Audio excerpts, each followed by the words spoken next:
हमारे देश के जो नेता प्रतिपक्ष है श्री राहुल गांधी जी ने प्रेस कॉन्फ्रेंस के माध्यम से पूरी हमारी देश की जनता को बताया कि किस तरह से दूसरी बार ये प्रेस कॉन्फ्रेंस रखी गई और किस तरह से इसको एच फाइल्स नाम दिया गया, क्योंकि जो बड़े खुलासे इसमें हुए हैं वो हम सबके सामने हैं। जो कि ख़ास तौर के हरियाणा के जो चुनाव थे, जो कि हम सब जानते हैं कि जो कि जनता चाहती थी कि कांग्रेस की सरकार उसमें बनी और बन भी रही थी, पर उसके बावजूद भी बीजेपी की सरकार वहाँ बनी। तो वो क्यों बनी, उसके पीछे क्या तथ्य थे, वो राहुल गांधी जी ने कल प्रेस कॉन्फ्रेंस के माध्यम से परसों रखे। उसमें आप एक बहुत सी तौर से एक एग्जाम्पल आपने देखा कि उन्होंने एक लड़की की फ़ोटो उसमें दिखाई जो कि जवान लड़की थी और पूछा सबसे कि क्या लगता है लोगों को कि कहाँ से हैं वो। सब ने अपने अपने गेस किए, बट किसी का गेस सही नहीं आया। वो इसलिए क्योंकि वो एक ब्राज़ील से एक मॉडल की पिक्चर थी जिनका नाम लारिसा है और उनकी फ़ोटो उन्होंने लगाए रखी थी और 22 जगह पे उनकी फ़ोटो लगी थी 2 बूथों में। तो ये आप देखेंगे कि डुप्लीकेट वोट्स की उनने खुलासा किया और एक बुज़ुर्ग महिला की 223 बार फ़ोटो 10 बूथ्स में उनकी वोटर लिस्ट में उपस्थित थी। और ये जो वोटर लिस्ट जो लोग कह रहे हैं कि फेक, ये इलेक्शन कमीशन की वेबसाइट से निकाली गई वोटर लिस्ट थी जो कि हरियाणा के चुनाव में रिलीज़ हुई और जिसके माध्यम पे ये चुनाव हुआ।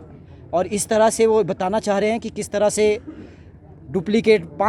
तकरीबन 25 लाख जो कि डुप्लीकेट फेक वोट्स हरियाणा में बने हैं। टोटल 2 करोड़ मतदाता वहाँ पे हैं, उसमें से 25 लाख फेक वोट्स बने जो कि तकरीबन 12.5%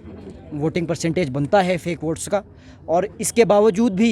हरियाणा में कांग्रेस सिर्फ मात्र 22,700 वोटों से हारी है। तो कहने का मतलब उनका ये है कि यहाँ पे जो इलेक्शन कमीशन है, जो कि एक इंडिपेंडेंट बॉडी है जिनका काम निष्पक्ष तरीके से इलेक्शन को यहाँ पे कन्वे करना है, पूरे देश में कंडक्ट करना होता है, उसके बावजूद भी उन्होंने अपना काम नहीं निभाया है। और हम पूरे युवा इस देश के we as individuals we are gutted and absolutely angry कि जो हमारा जो राइट टू वोट है वो हमारे से इस बुरी तरह से छीना जा रहा है। और